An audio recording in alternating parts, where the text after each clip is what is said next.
The courtroom was dead silent except for the sound of my heart hammering against my ribs. I sat in the wooden chair, my hands folded in my lap like I'd been taught since I was little. Everyone thought I looked scared. They were right about that part, but wrong about everything else. Brandon sat 3 seats away from me, and I could feel his smugness radiating across the space between us. He kept adjusting his expensive tie and checking his gold watch like he had somewhere important to be after he finished destroying my life. His lawyer, a sharp-faced man in a suit that probably cost more than I made in 3 months, kept whispering things that made Brandon smile, that cruel smile I'd learned to hate. Behind him sat the 2 women who'd made my life a living nightmare for the past 8 months. Cassandra, his mistress, wore a red dress that screamed confidence. She kept touching Brandon's shoulder and shooting me looks that said, "I won." Next to her, Margaret, Brandon's mother, sat with her spine straight as a ruler. Her gray hair pulled back so tight it stretched her face. She'd been smiling since we walked in, the kind of smile a cat gives a mouse right before the kill. "She can't live without me," Brandon had whispered to his lawyer just loud enough for me to hear. His voice carried that tone he used when he wanted to remind me how pathetic I was. Cassandra leaned forward and whispered back, "We'll make sure she doesn't." They both laughed like they were sharing the funniest joke in the world. Margaret nodded approvingly and said, "I raised a winner." Her voice was full of pride, like Brandon had just won a trophy instead of planning to leave his wife of 8 years with nothing. I kept my eyes down and let them think I was broken. It wasn't hard to pretend. Part of me really was broken. But the other part, the part they'd never bothered to notice, was sharper than it had ever been. Judge Webb sat behind his big wooden desk, looking tired. He was older than my dad would have been, with gray hair and kind eyes behind wire glasses. He'd been listening to Brandon's lawyer talk for 20 minutes about how I was emotionally unstable and completely dependent on my husband. The lawyer painted a picture of a woman who couldn't balance a checkbook or make a decision without her husband's guidance. "Your Honor," Brandon's lawyer continued, "my client has been supporting a woman who refuses to work, refuses to contribute to the household, and has become increasingly paranoid and irrational. The evidence will show that Mrs. Rivers is simply not capable of independent living." I felt my cheeks burn with shame, even though I knew it was all lies. Well, mostly lies. I had quit my job at the library, but not because I was lazy. I'd quit because Brandon told me to. I had stopped seeing my friends, but not because I was paranoid. I'd stopped because every time I came home from seeing them, Brandon would find something wrong with the house and punish me for it. The lawyer kept talking, but I stopped listening. Instead, I reached into my purse and pulled out the folded piece of paper I'd been carrying for 3 weeks. My hands shook as I held it, but not from fear, from excitement. "Mrs. Rivers," Judge Webb said suddenly, and I looked up. "Do you have something you'd like to say before we proceed?" Brandon's lawyer started to object, but Judge Webb held up his hand.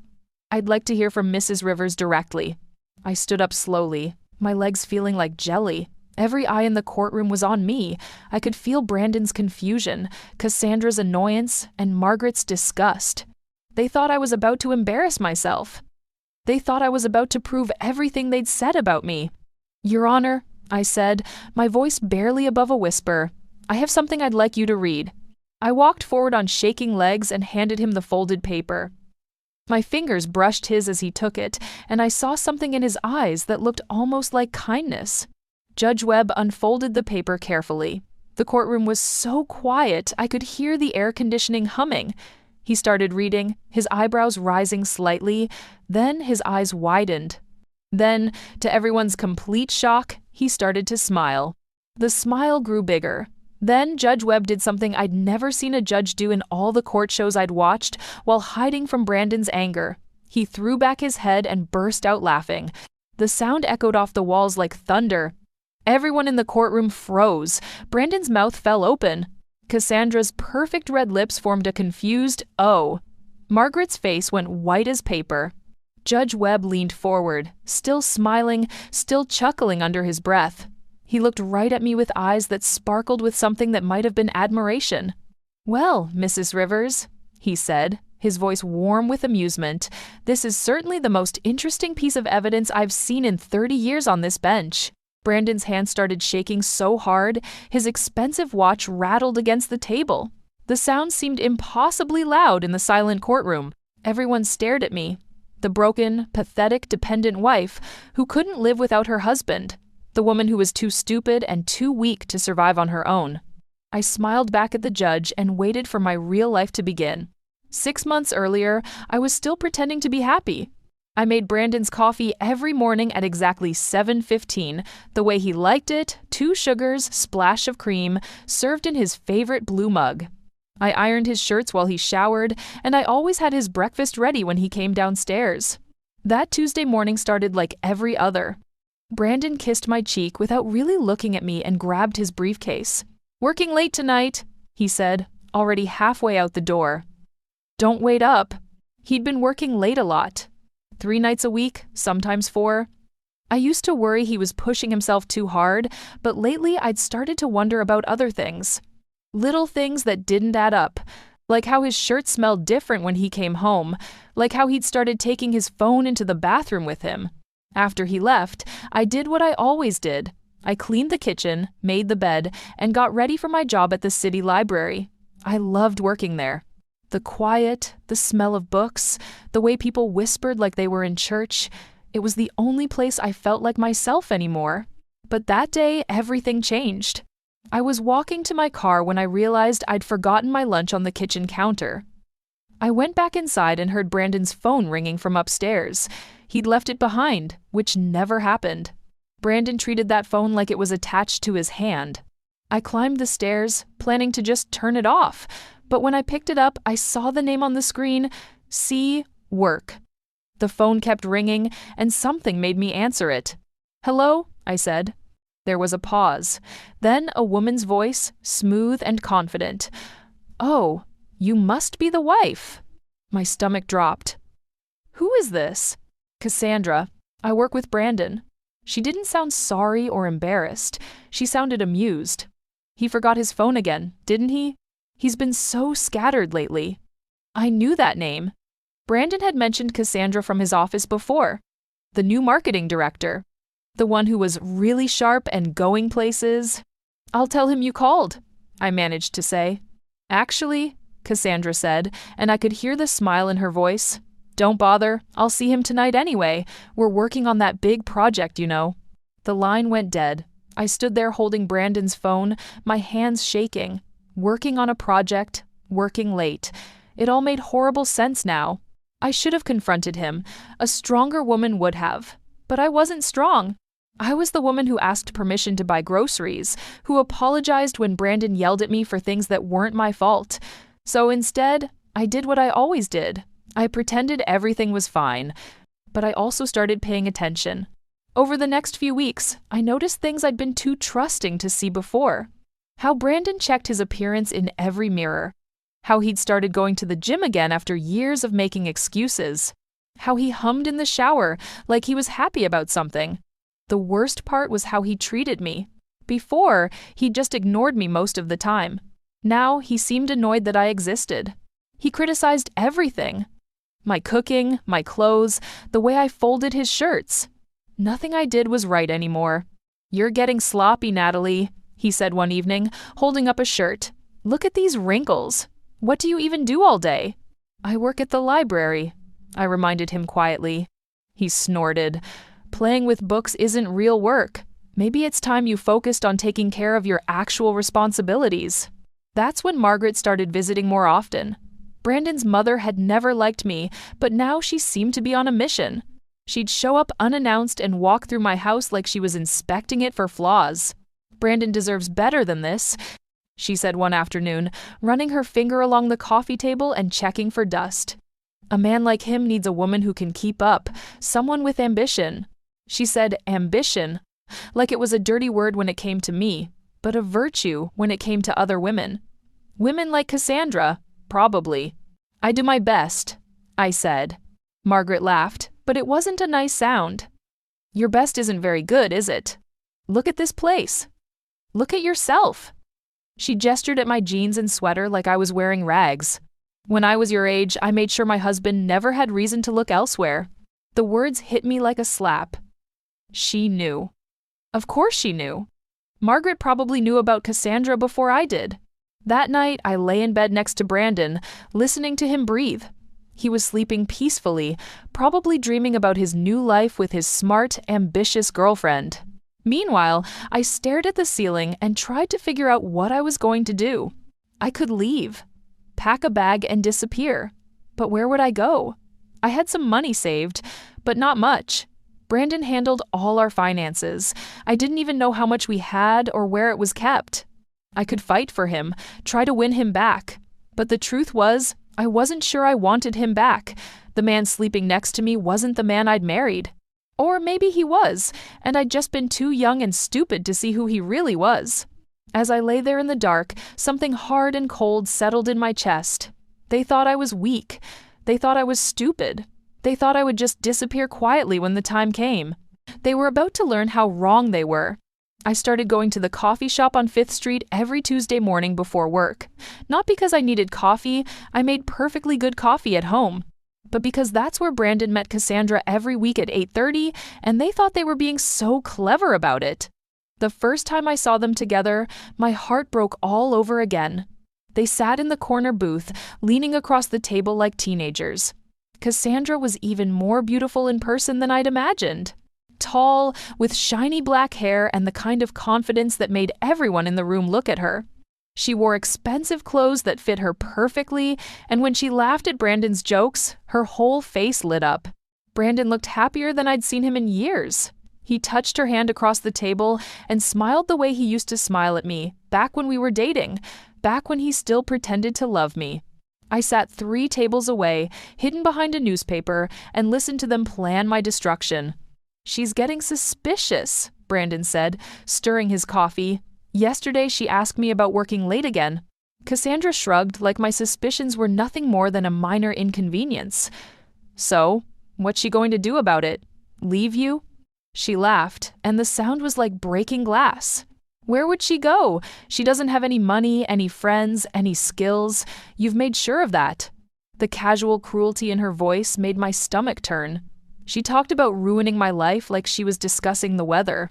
"My mother thinks we should speed things up," Brandon said. "Make Natalie look unstable so the divorce goes smoother." "Your mother's right." Cassandra leaned forward, her eyes bright with excitement. "We need to document everything. Make her seem paranoid, dependent, maybe even dangerous.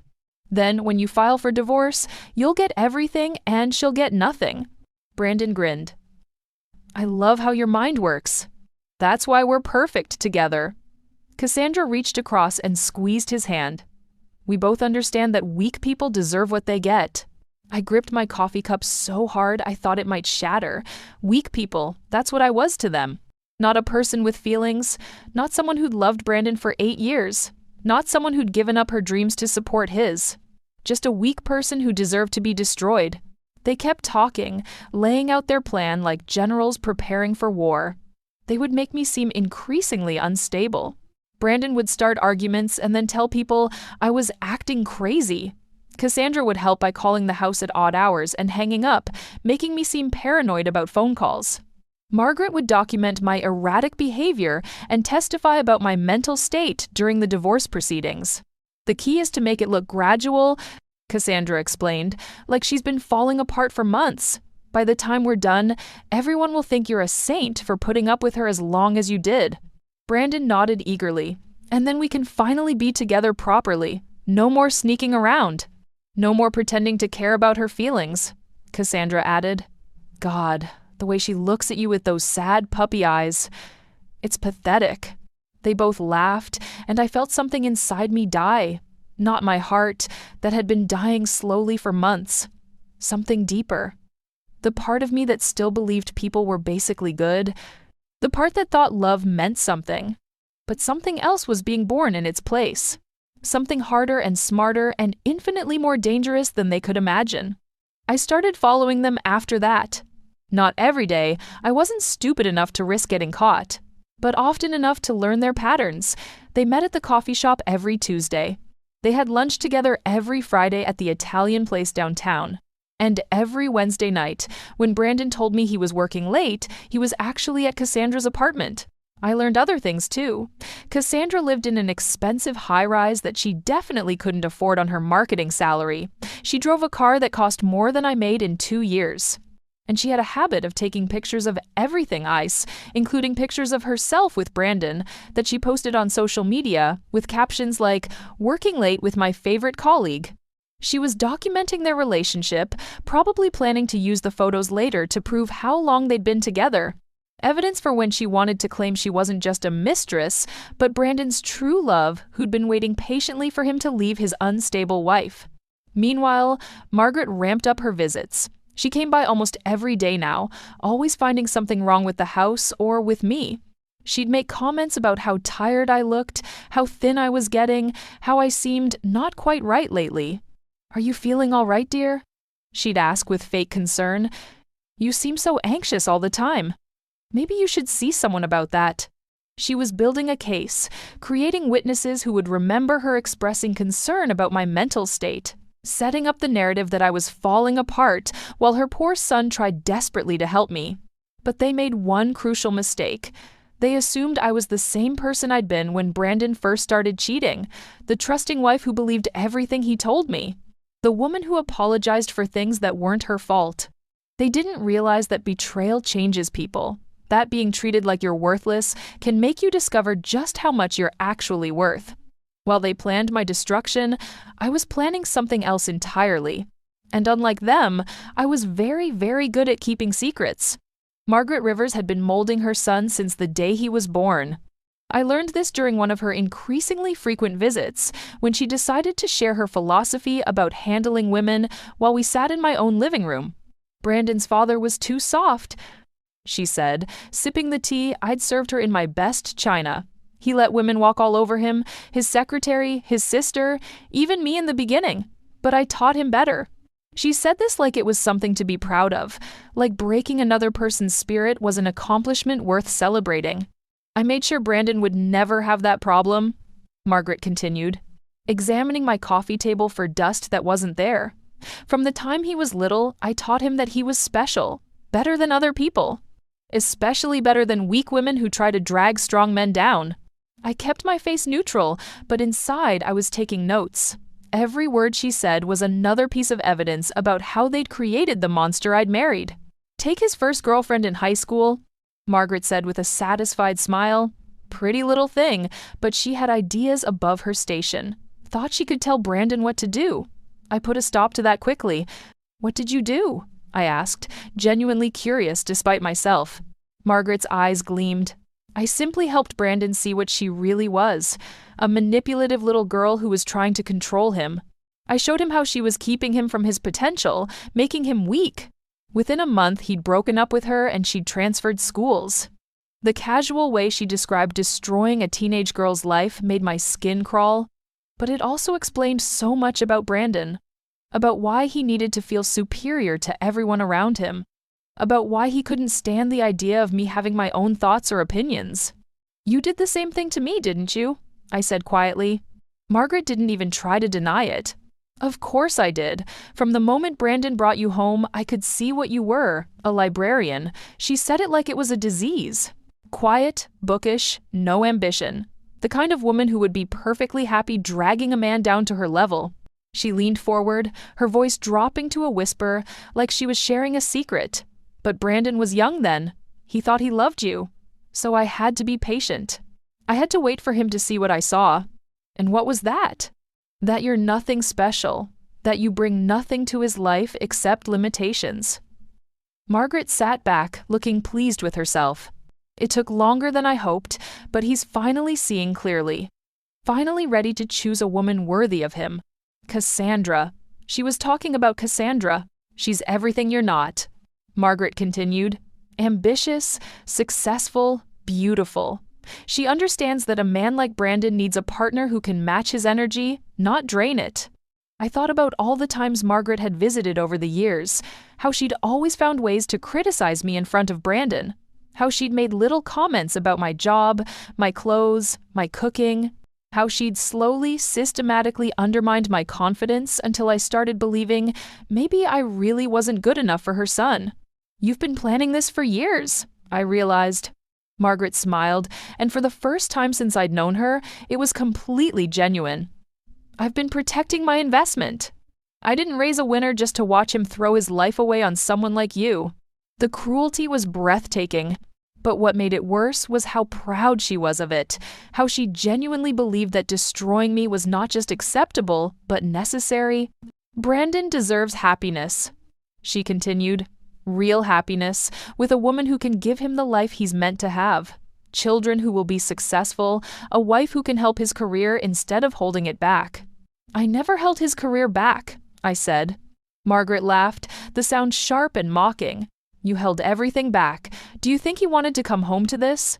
She gestured around my carefully maintained living room like it was a slum. "Do you think he enjoyed having to explain why his wife was just a librarian? Why you had no social connections, no useful skills?" Each word was designed to cut, and they did, but they also revealed something important. Margaret wasn't just cruel, she was desperate. Desperate to justify what they were doing to me. Desperate to make it seem like I deserved it. "Cassandra understands what it means to be a partner," Margaret said. "She's already helping Brandon's business grow. She has connections, ideas, ambition. She's the kind of woman who makes a man better, not worse." I nodded like I was absorbing this wisdom, but really I was thinking about something else. About how Margaret had just admitted that Cassandra was already involved in Brandon's business. About how that might create certain legal complications they hadn't considered. "I suppose you're right," I said softly, playing the role of the defeated wife. "I never was good enough for him." Margaret's smile widened. "Finally, you're being honest. The best thing you can do now is make this easy for everyone. Don't fight the divorce, don't make demands. Just disappear quietly and let Brandon have the life he deserves." "With Cassandra," I said. "With Cassandra?" Margaret confirmed. "She's already practically living there anyway. Might as well make it official." After she left, I sat in my living room for a long time, thinking about everything she'd told me. About how they'd planned and plotted and manipulated for years. About how they saw me as nothing more than an obstacle to be removed. But Margaret had made the same mistake everyone else was making. She assumed that quiet meant weak, that gentle meant stupid.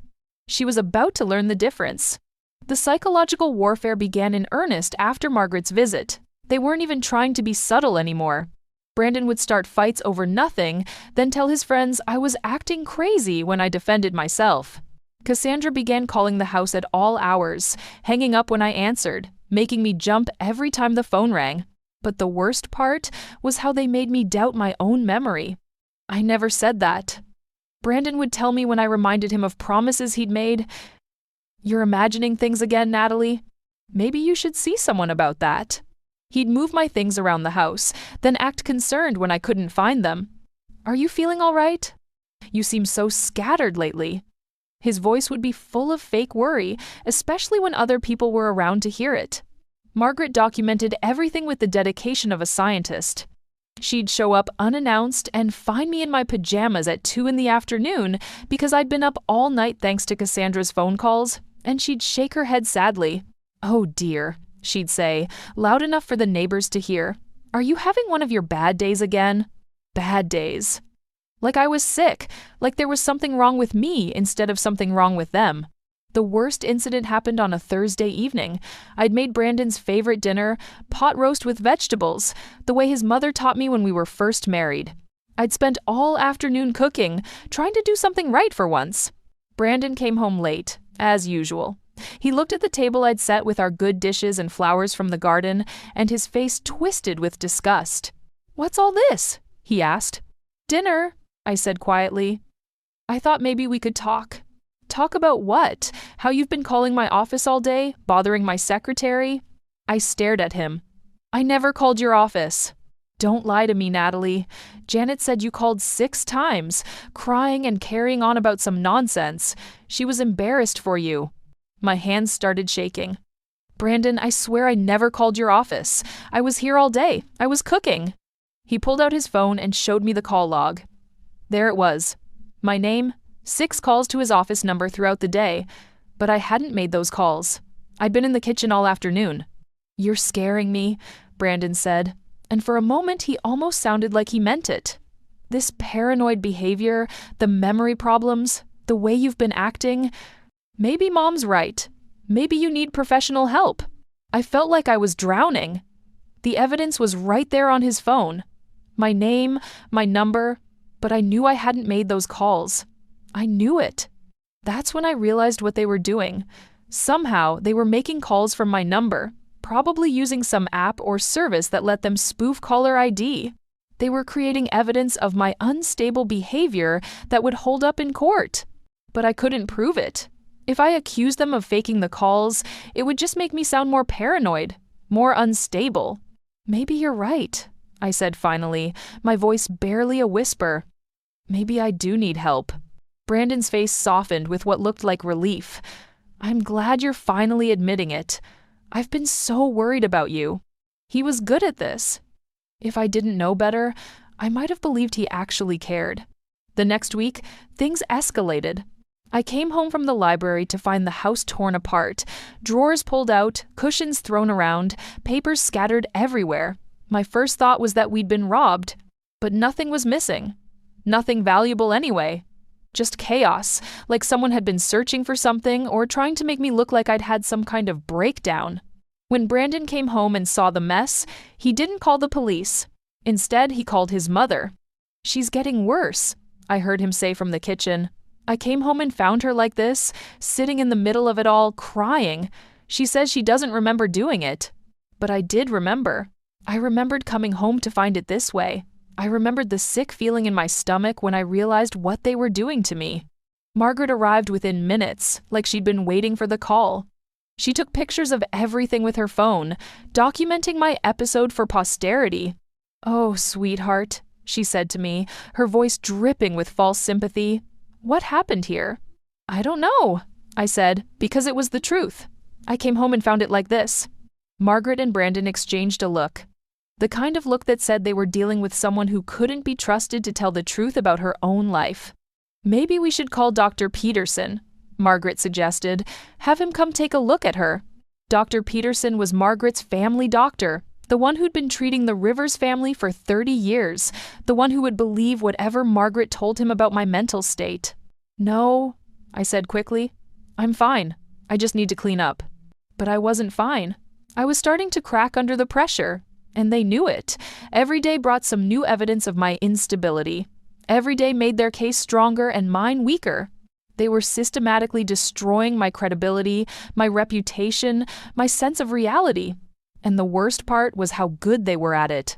How they made it look like they were the concerned family members trying to help a woman who was clearly falling apart. But they made one mistake. They assumed I would break completely. They assumed I would give up. They didn't know that sometimes, when you have nothing left to lose, you become capable of things you never imagined. The court date was set for a Tuesday in October. Brandon's confidence had reached new heights as the day approached. He strutted around the house like he'd already won, making plans for his new life with Cassandra while I was still living under the same roof. "You should start looking for an apartment," he told me over breakfast 3 days before the hearing. "Something small, something you can afford on whatever job you manage to find." He said it like he was doing me a favor, like he wasn't planning to leave me with absolutely nothing after 8 years of marriage. Cassandra had essentially moved in already. Her expensive clothes hung in what used to be my closet. Her fancy skincare products lined my bathroom counter. She walked through my house like she owned it, because in her mind, she already did. "I've been thinking about redecorating," she announced one evening, standing in my living room with a measuring tape. "This whole place needs updating. It's so dated." She said dated while looking directly at me, making sure I understood she wasn't just talking about the furniture. Margaret was practically glowing with anticipation. She'd spent weeks preparing her testimony about my deteriorating mental state. She had photos, documentation, witness statements from neighbors who'd seen me acting strangely. "The judge will see right through her act," Margaret told Brandon while I pretended to read in the corner. "All that quiet, helpless routine? He'll understand that she's been manipulating you for years." They'd built their case carefully. I was the unstable wife who couldn't function without her husband, the woman who'd had multiple episodes that required intervention. The person who made mysterious phone calls she didn't remember and destroyed her own house during mental breakdowns. Brandon's lawyer had prepared a compelling narrative. Poor Brandon, trapped in a marriage with an increasingly unbalanced woman. He tried to help me, tried to get me treatment, but I'd refused. Now, for his own safety and sanity, he needed to escape. They had evidence, they had witnesses, they had a story that made perfect sense. What they didn't have was the truth. While they'd been busy creating their fiction, I'd been working on something else entirely. Something they never suspected because they'd made the fatal mistake of underestimating me. It started with the phone calls, the ones that supposedly came from my number to Brandon's office. I'd figured out they were using a caller ID spoofing service, but I needed proof. So I did what librarians do best. I researched. I found the service they were using. I traced the payments back to an account Cassandra had set up. I documented everything, including the times the fake calls were made and where I actually was during those times. Security cameras at the library, receipts from stores, witnesses who could verify my whereabouts. Then there was the house destruction incident. They thought they'd been so clever, staging it to look like I'd had a breakdown. But they'd forgotten about the security system Brandon had installed last year, the one he thought I was too stupid to understand. I'd been recording everything for months, every conversation, every staged incident, every moment of their conspiracy. The cameras captured Cassandra and Margaret entering my house while I was at work. They showed them systematically destroying rooms and then leaving. They recorded Brandon coming home later and discovering the mess. But the real treasure was the audio recordings. Hours and hours of them planning my destruction, Cassandra explaining how to make me seem paranoid, Margaret coaching Brandon on how to gaslight me effectively, Brandon laughing about how easy it was to manipulate someone who trusted him. She actually believes she's losing her mind, he'd said to Cassandra one evening, not knowing I'd hidden a recording device in his study. It's almost too easy. The best part is how guilty she feels about everything, Cassandra had replied, like she actually thinks she's the problem. They documented their own crimes, thinking they were safe because I was too broken to fight back. I'd also been working with people they didn't know existed. A private investigator who specialized in financial fraud, a lawyer who handled cases involving domestic abuse and manipulation, a forensic accountant who'd been tracing Brandon's hidden assets for weeks. Because that was the other thing they'd underestimated about me. I might have been quiet, but I wasn't stupid. I'd been watching Brandon's business dealings for years, and I'd noticed things. Money that disappeared from our joint accounts, properties purchased under shell companies, investments that didn't appear on our tax returns. Brandon had been hiding assets for months, preparing to claim poverty during the divorce, while keeping millions tucked away where he thought I'd never find them. But librarians are very good at finding hidden information. The morning of the court date, I watched them get ready like they were preparing for a celebration. Brandon put on his most expensive suit. Cassandra wore a conservative dress that was supposed to make her look respectable.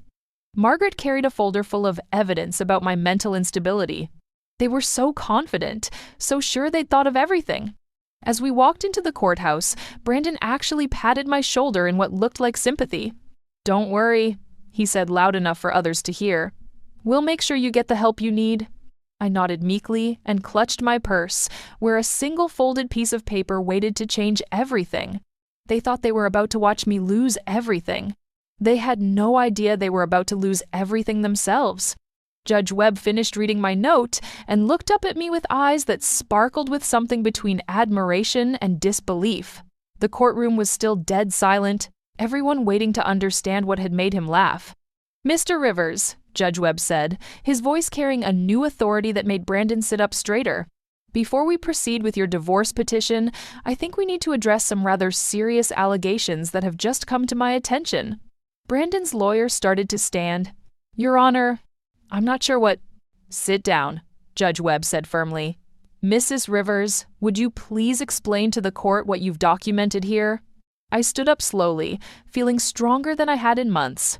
"Your Honor, for the past 6 months, my husband, his mistress, and his mother have been conducting a systematic campaign to make me appear mentally unstable in preparation for this divorce." Cassandra's face went white. Margaret's mouth fell open. Brandon looked like he'd been slapped. "That's ridiculous," Brandon sputtered. "She's having another episode. This is exactly what we've been talking about." Judge Webb held up the note. "Mrs. Rivers has provided me with quite extensive documentation. Security footage, audio recordings, financial records, and witness statements that paint a very different picture than the one you've presented." I reached into my purse and pulled out a small recording device. "Your Honor, with your permission, I'd like to play a conversation that was recorded in my home 3 weeks ago." Judge Webb nodded. I pressed play, and suddenly the courtroom was filled with Brandon's voice, clear as day. She actually believes she's losing her mind. It's almost too easy. Then Cassandra's voice. The best part is how guilty she feels about everything, like she actually thinks she's the problem. Margaret's laugh followed. "I've been doing this for 30 years. Weak women always break eventually." The recording continued for 2 full minutes, laying out their entire plan in their own words. How they'd been spoofing my phone number to make fake calls, how they'd staged the destruction of my house, how they planned to have me declared mentally incompetent so Brandon could get everything in the divorce. When it ended, the silence was deafening. "Your Honor," I continued, my voice growing stronger with each word, "I also have evidence that my husband has been hiding marital assets in preparation for this divorce. Shell companies, offshore accounts, properties purchased under false names. The forensic accountant's report is included in my documentation." Brandon's lawyer was frantically whispering to him, but Brandon wasn't listening. He was staring at me like he'd never seen me before. "Furthermore," I said, "I have evidence that Miss Vale has been using her position at my husband's company to facilitate this fraud, making her an accessory to multiple felonies." Cassandra finally found her voice. "This is insane. She's making all of this up." Judge Webb looked at her with the kind of expression usually reserved for people who lie in his courtroom. "Miss Vale, according to the evidence presented, you've been involved in conspiracy to commit fraud, identity theft, and what appears to be a coordinated campaign of psychological abuse. I'd suggest you remain silent until you can speak with an attorney." He turned back to me. "Mrs. Rivers, please continue." "Your Honor, I'm requesting that all of my husband's assets be frozen pending a full investigation. I'm also requesting that criminal charges be filed against all 3 defendants for conspiracy, fraud, and domestic abuse." Margaret finally exploded. "This is ridiculous. She's a nobody, a pathetic little librarian who can't even keep her own house clean." "Mrs. Rivers," Judge Webb said, and for a moment I thought he was talking to me. Then I realized he meant Margaret. "You've just admitted in open court that you've been involved in a 30-year pattern of psychological manipulation. I'd strongly advise you to stop talking." He looked back at me, and I saw something in his eyes that I'd never seen from anyone in Brandon's family. Respect. "Mrs. Rivers, Natalie, I have to say, in 30 years on this bench, I've never seen such thorough documentation of domestic abuse and fraud. The evidence you've compiled here is extraordinary." I felt tears starting. But they weren't tears of sadness. They were tears of relief. Someone finally believed me. Someone finally saw the truth. "Your Honor," I said, "I'd also like to note that I've been working with the district attorney's office for the past month. They're prepared to file criminal charges as soon as you release this evidence to them." Brandon's face had gone from white to green. "Natalie, please. We can work this out. You don't understand what you're doing." I looked at him. Really looked at him. For the first time in months. This man who'd made me feel worthless, who'd convinced me I was crazy, who'd planned to leave me with nothing while he started a new life with his mistress. "I understand perfectly," I said. "I understand that you never loved me. I understand that you've been stealing from me for months, and I understand that you're going to prison." Judge Webb was already signaling to the bailiff. "I'm ordering the immediate arrest of Brandon Rivers, Cassandra Vale, and Margaret Rivers on charges of conspiracy to commit fraud, identity theft, and domestic abuse. All assets belonging to Mr. Rivers are hereby frozen pending investigation." As the handcuffs clicked around Brandon's wrists, he looked at me with pure hatred. "You'll never survive without me." I smiled, feeling truly happy for the first time in years. "Watch me." The quiet librarian they'd tried to destroy was gone. In her place stood someone stronger, smarter, and infinitely more dangerous than they'd ever imagined.